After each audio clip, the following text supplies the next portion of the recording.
Good afternoon. Hello, everyone. I'm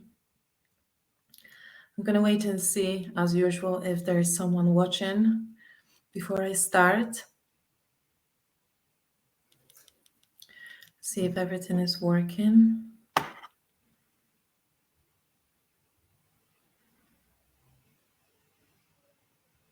Yeah. Okay, fantastic.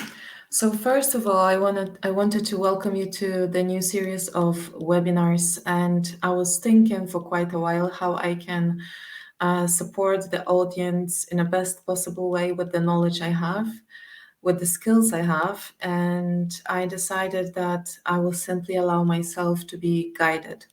So the new series are called Shift with Love and will be designed and organized by the channeling sessions that I do.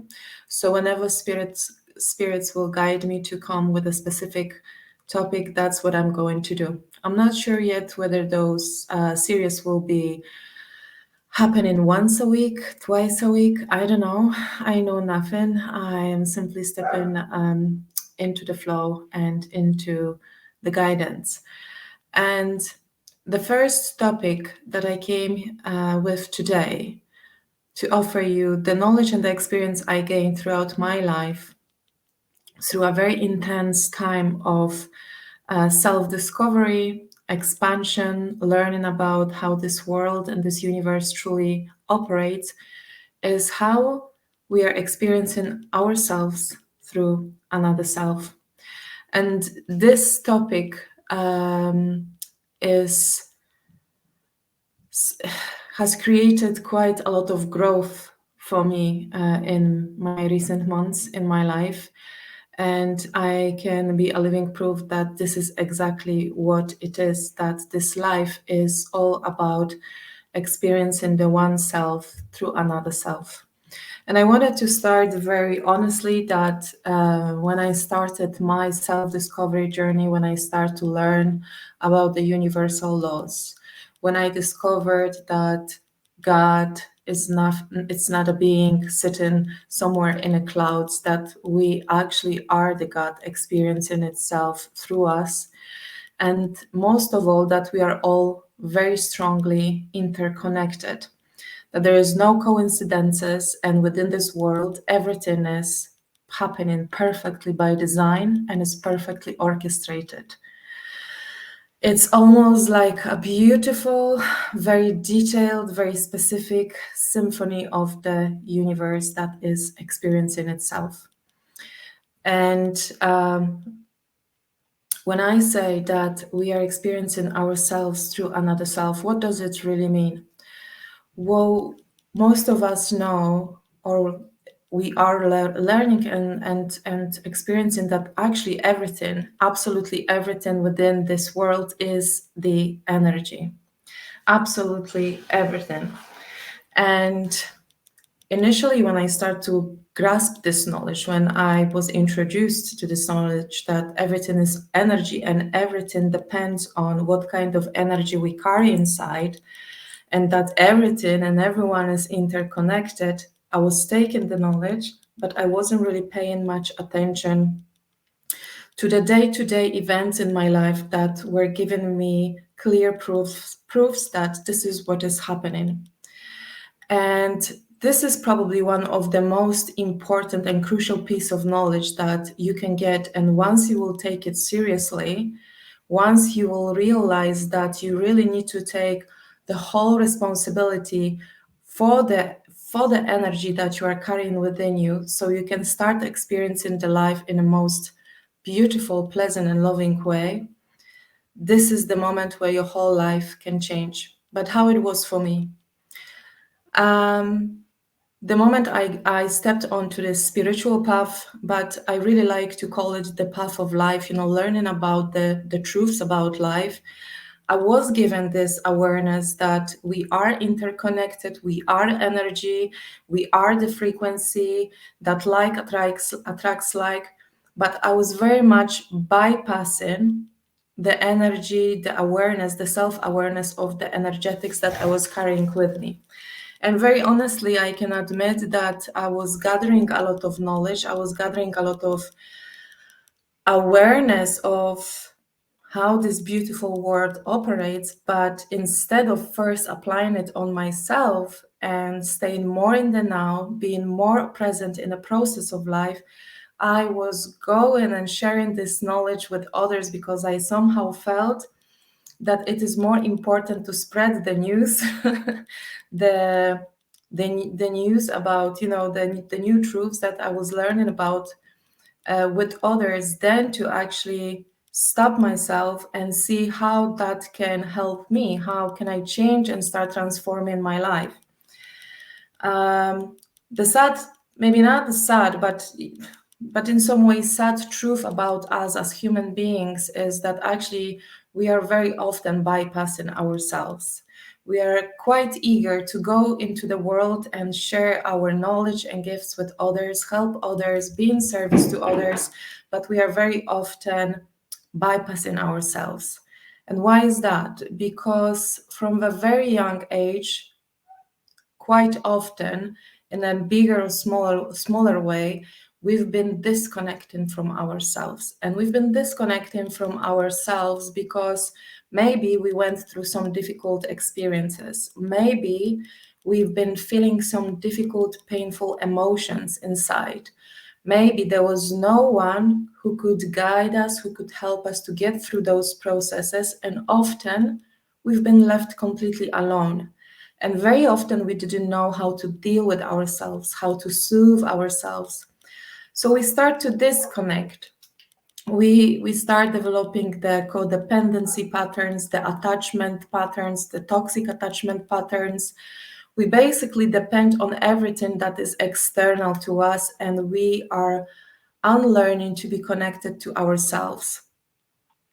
Our ego very quickly can take over the fact that our identity can start building masks, facades, protection systems within our body, within our energetics, within our mind. And we go and we grow and we become the adults, and then life becomes more and more difficult, and we do not realize that actually what is happening, we are experiencing everything that we are. Our body is just a vessel. And even this biological vessel is an energy. Additionally, we constantly create beliefs that are energy, programs that are energy, thoughts that are energy, emotions that are energy. And if we start seeing everything as an energy and see our physical body just as a container for this energy, and we start looking closer what kind of energetics we carry inside, and then start observing what kind of people we are attracting, what kind of situations we are attracting, what kind of words are being said to us, how we are being perceived by the world, how our parental relationships look like, how are the relationships with our partner, with children, with finances, with business, with everything else. You will literally find that every single relationship, every single interaction you may have during the day in a shop, at the post office, in a bank, is the relationship and interaction with yourself. Now, everything is fantastic and everything is beautiful if all the relationships in our life are healthy, are balanced, are bringing us happiness, joy, love, fulfillment. But what happens when those experiences become less comfortable, if not very painful? That means that we are actually experiencing ourselves through something that we carry inside, and it is simply being reflected back to us through another self that is simply mimicking the energy that we carry within us. And I know from my own experience that when I first find out about that, I was like, oh, okay, that's fine. And I wasn't really paying much attention. And if I'm being completely honest, I am now in my 40s, but I did have quite traumatic childhood. The teenage years were not so bad, but quite heavy still. And I'm not sure how you feel with your self love, with your self awareness, but probably up until I was in my 30s, I was living and I was having a constant, very, very negative inner dialogue with myself. And this negative inner dialogue, which was creating a frequency vibration, which was creating this energetic container of mine, was attacking absolutely everything in my life. So I was attacking myself for not being good enough at absolutely everything I was doing. And even though, for example, I was a very successful artist, I could always still find something that I was lacking. I was constantly perceiving myself from the consciousness of lack, of being not enough, of being not good enough. And let me tell you, I could say some most horrific things to myself when I was looking into the mirror.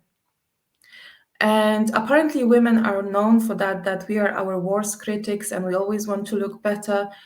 But I think the dialogue that I had with myself was seriously much more than just, oh, I could improve this or I could improve that.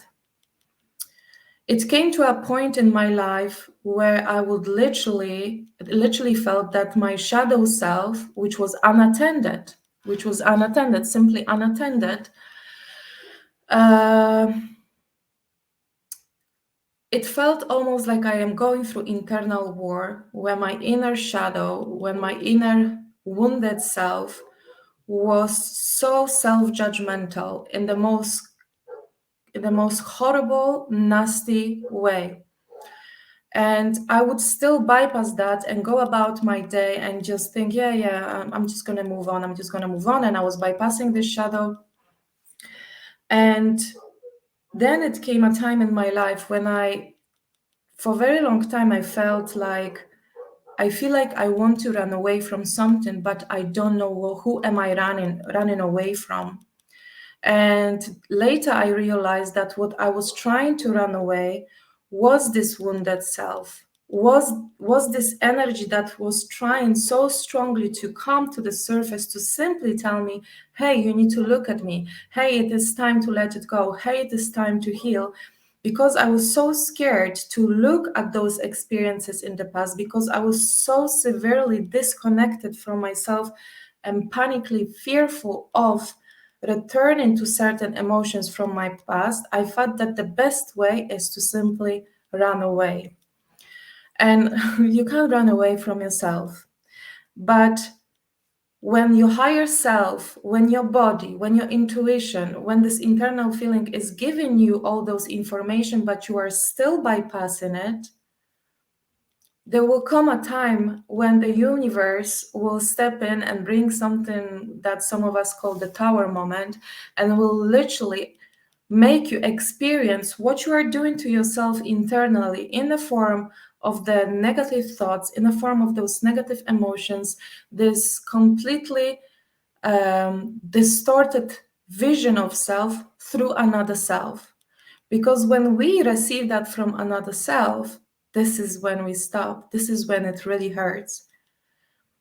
And this is when the running away stops. This is when you truly need to finally surrender to yourself and start taking the responsibility for the whole container that you are. Because every single part of you, every single particle of those energies is you. And even though we may have gone through some negative experiences, they still happened for a reason. They still happened to make us, not to break us.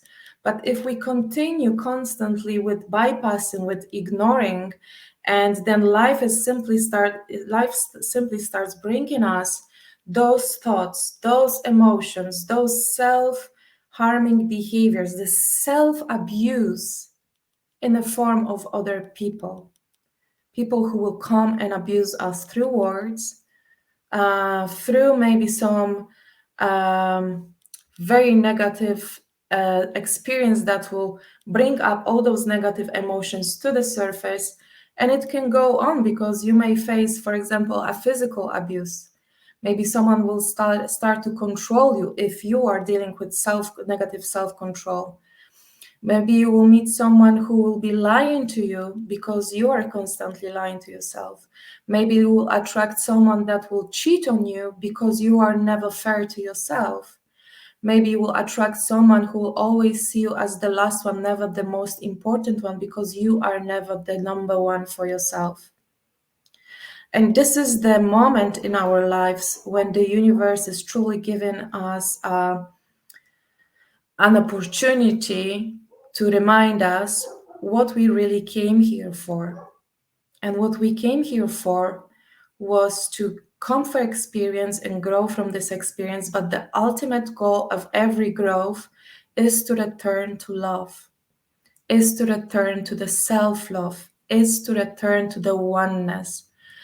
And if you are at that stage when life is becoming a little bit uncomfortable, where you are attracting some uncomfortable situations in a bigger or lesser way, when you are struggling with finances, when you are struggling with relationships or anything else, it is simply saying to you, this is the time to take responsibility for yourself. This is the time to start being more present with yourself and to start reconnecting with who you are and what you are made of. And a lot of people find it, including me at the beginning, very uncomfortable because we are so not used to being with ourselves.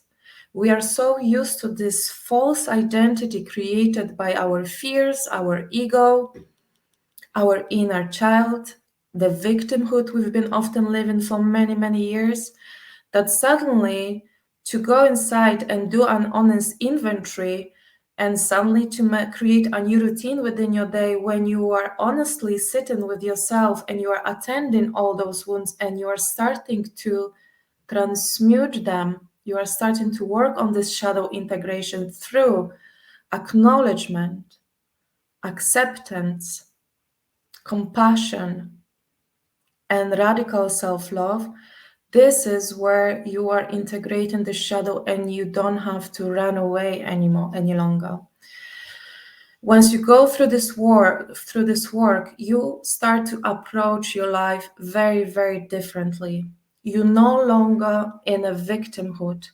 If still something less pleasant happens in your life, in any form, through any person, you start realizing that, okay, there is still something that is asking for my attention. You do not jump instantly into this fight or flight mode. You do not jump instantly into this war zone mode. I need to protect myself. I need to attack for attack. You simply see the experience as experiencing your vibration through another self. And what happens next? You don't see this other person as the worst villain in the world. I'm not saying you need to praise this person. I'm not saying you need to jump high and give them a big hug and say, thank you for showing this to me. But on a soul level, on an energetic level, you should definitely thank this being, this soul, for making this visible to you.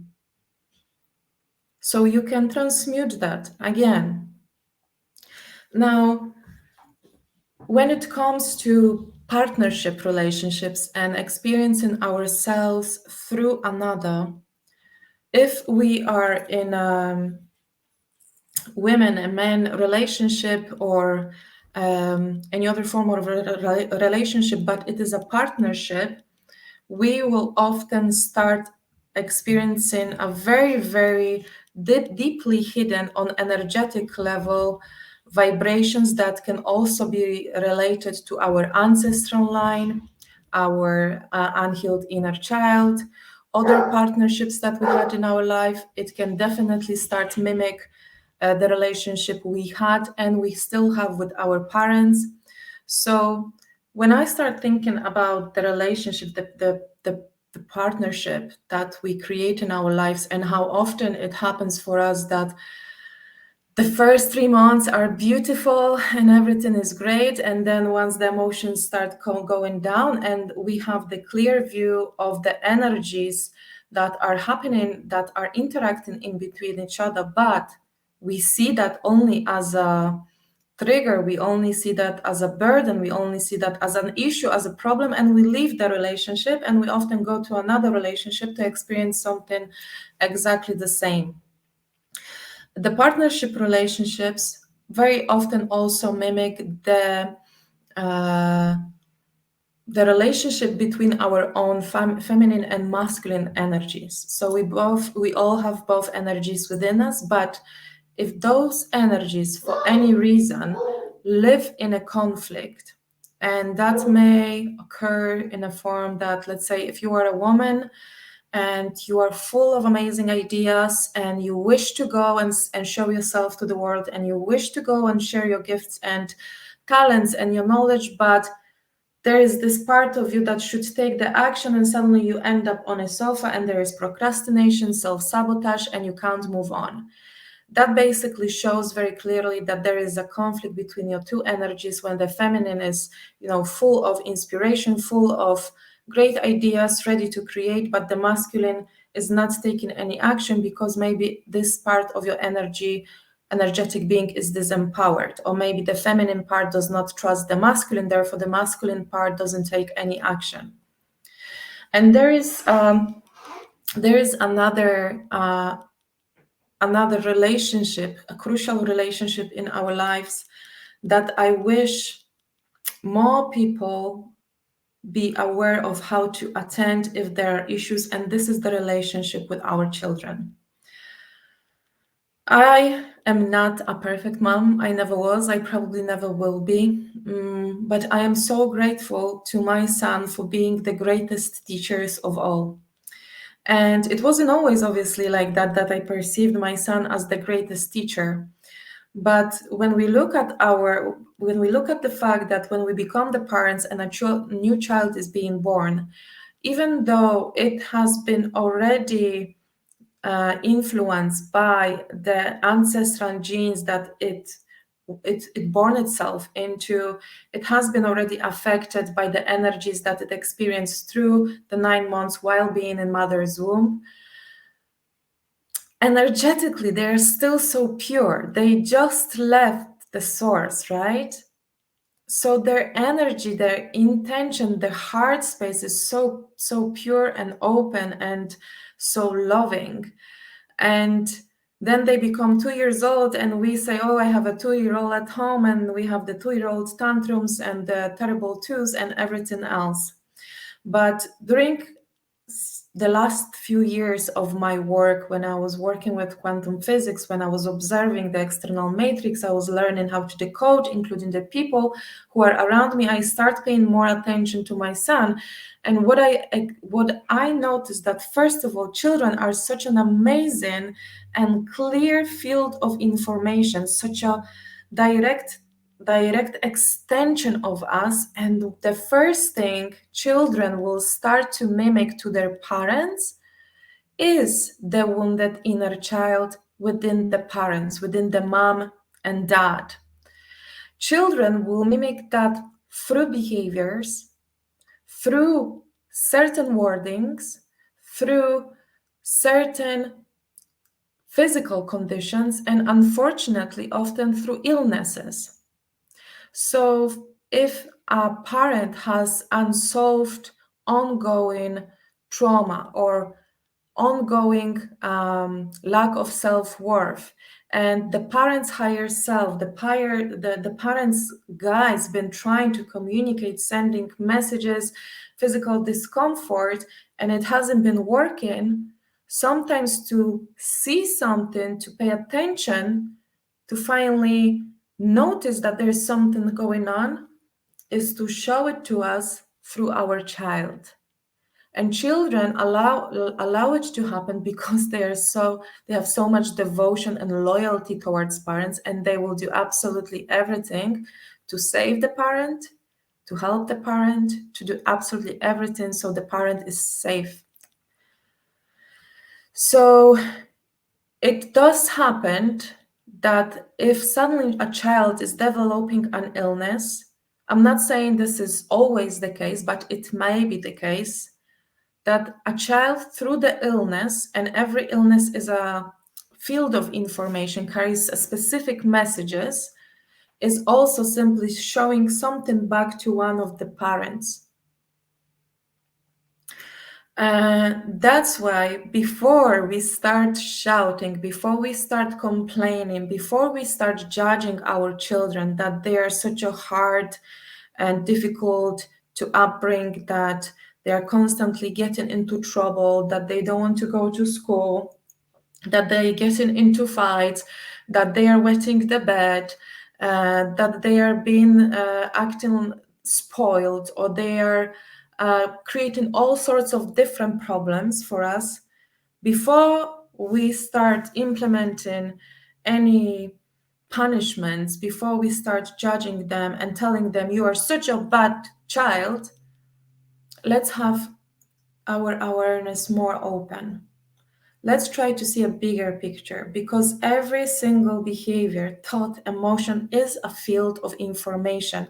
And through the interconnection, we are all connected. There is no such thing within a family unit as a separate person experiencing something separate. Everything is absolutely connected, absolutely connected. So I encourage you to really, really see your children through more compassionate way. Another thing that our children will start to mimic to us, back to us, is if, for example, there's two parents living in the same house, but they're living in a conflict. Our children, just as we did, we take the template for our own masculine and feminine energy from our parents. So my feminine has traits of the behaviors of my mother, and my masculine has the traits and behaviors of my father and the energetics of my mom and dad. And the same will happen with our child. Again, if the parents live in a conflict, constant disagreement, the child will start to experience inner conflict. The child will start to experience frustration. The child will start to internally, through thoughts and emotions, attack itself to carry on with the conflict. And a child who, now going back to what I said at the beginning, is creating this, is living with this inner conflict, is self-abusing, is not being kind to itself. This kind of child can receive that much love from us and attention, but if two parents are living in a conflict, the energies are stronger and they're connected. You can't just change it. You can't just apply it. Now you will feel that you are living in a deep, abundant self-love experience, and that's it. Because we want what's best for a child. If you want what's best for your child, sort out your own energetics. Because if you don't, the same system will be taken on, the same pattern will be taken on by your child, and the story and the cycles will continue. So when a child is living with this internal conflict and is self-abusing itself through the thoughts, often it can expand to self-harming behaviors. In high school years, trying substances, but probably the most painful one for parents is when a child is suddenly being bullied at school. Why is it being bullied? Because energetically it vibrates self-abuse. And another child who wishes to express his anger through abusing somebody will be immediately attracted to your child. And then you might think, but my child is such a good boy, such a good girl. Why is it being bullied? Well, it's because he's bullying himself, because he's living in a constant inner war. And he's slowly disconnecting and detaching from himself, from the truth about self, from the truth where he or she came from. That gives the beginning to a very, very wide and deep topic of abuse that I may come back to you near future. I don't really want to go that far today, but I just want you to keep that in mind, that our children also experience in themselves through themselves, but they are the direct extension of us. So sometimes, even when we are living in a deep, deep disconnection and very deep lack of self love, our children will take those experiences to show us how little we love ourselves. Okay. Another thing I wanted to mention about the experiencing yourself through another self when it comes to, let's say, a male and female relationship. If a woman is, I'm just gonna focus on a woman, but it can be related to any gender. If a woman is living in a relationship where she constantly feel unnoticed, if she constantly feel tired, if she constantly feels that she can't rely on the male, that she can't trust him, that she's basically being left with everything on her shoulder, what she is really experiencing is the internal relationship between, again, her two energies, and she's operating so much from masculine energy that, first of all, she's not making space for the masculine energy of her partner. Secondly, because she's putting herself last, because she first makes sure that everything is clean, cooked, washed in the house, that all the children are fed, that the work is done, and then maybe around 6 7 p.m. in the evening she will find 5 minutes to take the makeup off, and this is everything that she's offering to herself. This is not self-love, this is self-punishment, this is self-abuse again. Because if a woman does not put herself first, if a woman does not honor her feminine energy, if she doesn't honor who she is, the whole being, her all feminine power, the masculine will show her exactly that.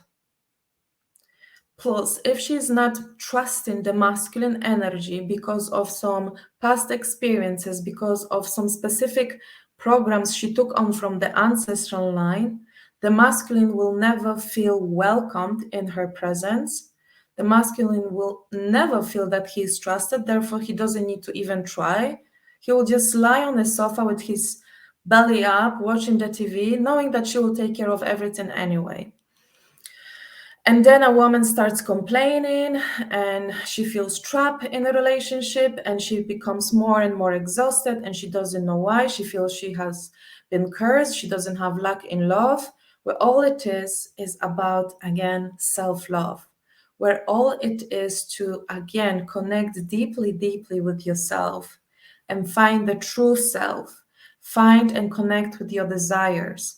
Find and connect with all those pains that really want to be released, those lessons that wish to be learned so they don't have to be repeated, so you can finally step into your emotionally mature, happy adulthood. Now, another spectrum of experiencing yourself through yourself, and this is the next level, I would say, is to be present with your thoughts, is to be aware of the kind of thoughts you create constantly throughout your day. And when I again heard that first, like I was like, yes, sure, how can I possibly stay present with my thoughts when I have like millions and millions of thoughts during the day? The moment I open my eyes, I already feel tired after 1 hour because I already had so many thoughts. There's many techniques you can find on the YouTube, on the internet. You can work with coaches how to quieten your mind. But quieten your mind and then taking responsibility for your thoughts and then taking control over your thoughts so they don't take control over you and they don't take control over the creation of your life is another level. But let me tell you, the more you advance, the more the universe will be testing you to a point that you can suddenly start manifesting even just a thought like that within your physical world, and it will be the thought that wasn't the most pleasant one. Literally, the more you level up, the more tested you are.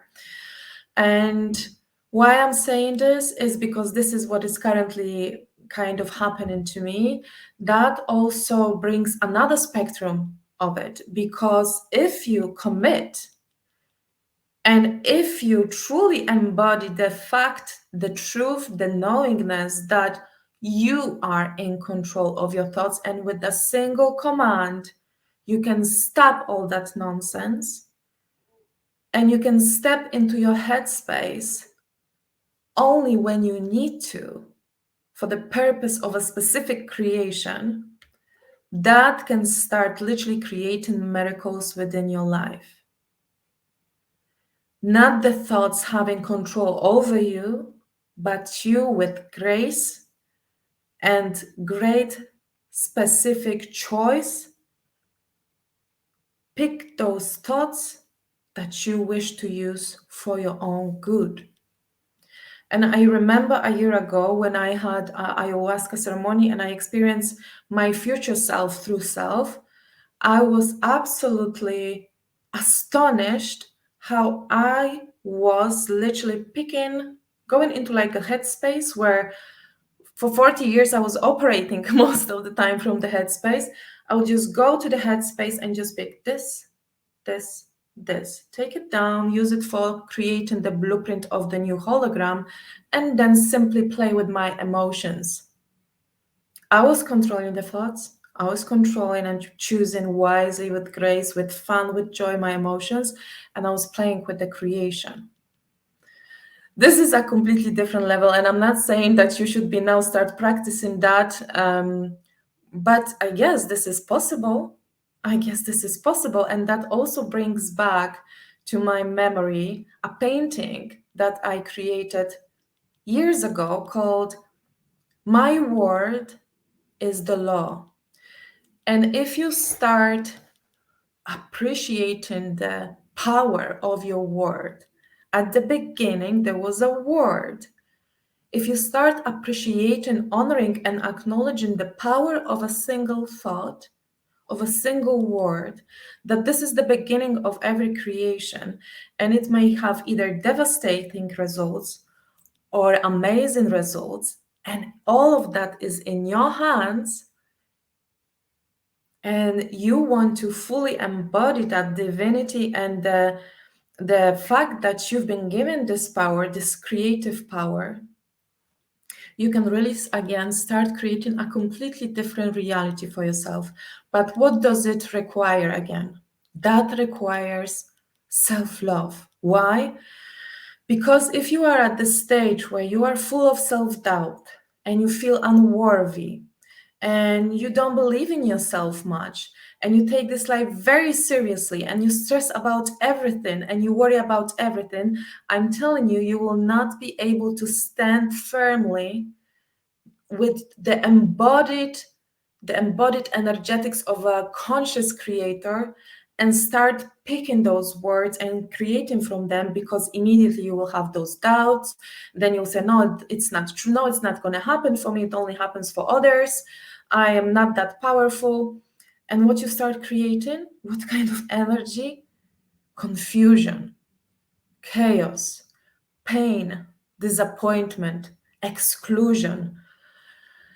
So the way to get there is to go inside and start the self-love, the journey towards self-love, the journey back home, so we can start experiencing this world in a beautiful, loving way.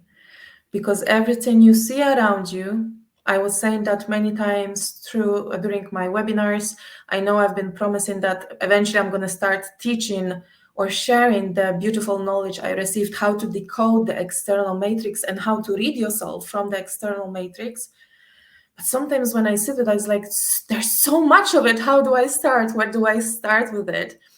But anyhow, absolutely everything, including that orange pencil that is now lying on my table and it's lying in a specific location on the table and it's pointing a specific thing in the room is a field of information about me. Everything in this room is me.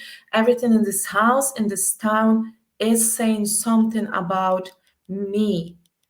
And the moment you change, the moment you transform, everything else transforms too.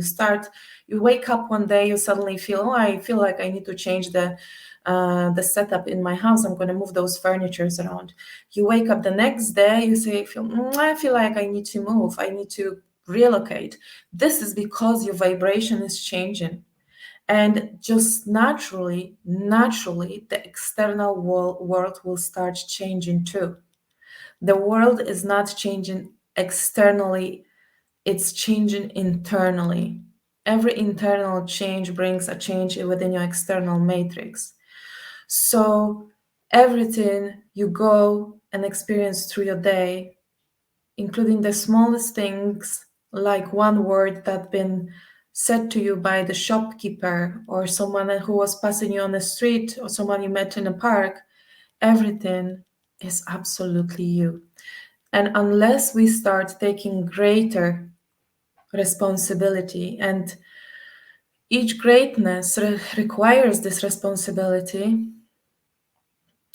the life that we are living will not stop changing. And if we will not start changing our individual lives, if we will specifically not focus more on the self abuse that we perform every day on ourselves, then the world will not change too. The collective world will not change too, because we will be simply constantly going about mimicking the lack of love, the self-abuse, the self-judgment, self-hatred, and everything will be again expanding because everything is interconnected.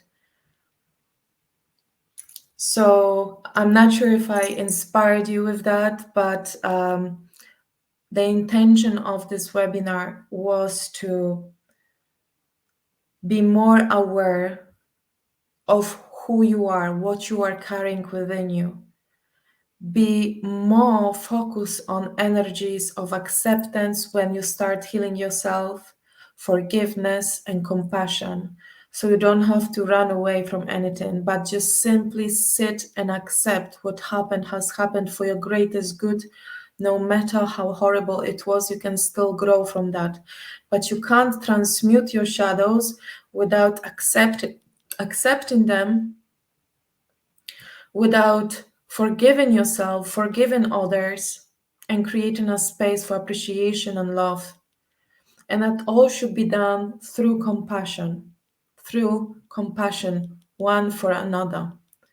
Because if we look even at those people who did the worst things to us, where were those worst things that we received from them coming from?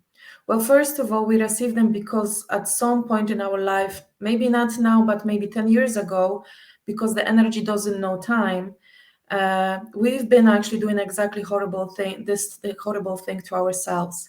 And if this person decided to choose and behave like that towards you, where does it come? It comes from a place that forgot what love is. So if we react to experience that comes from lack of love with even more lack of love and even more hatred and even more abuse and even more judgment, we just start to multiply it and finally we're gonna drown in it, individually and collectively. So we need to start taking responsibility without blaming anyone, without staying in a victim mentality, and start transforming our energetic container. Thank you so much, everyone who was watching. I'm gonna now move to my Polish group. I am sending you lots of love, lots of beautiful, joyful energy today. And I hope to see you soon during my next webinar. Have a lovely, lovely day, lovely evening, wherever you are. Bye-bye.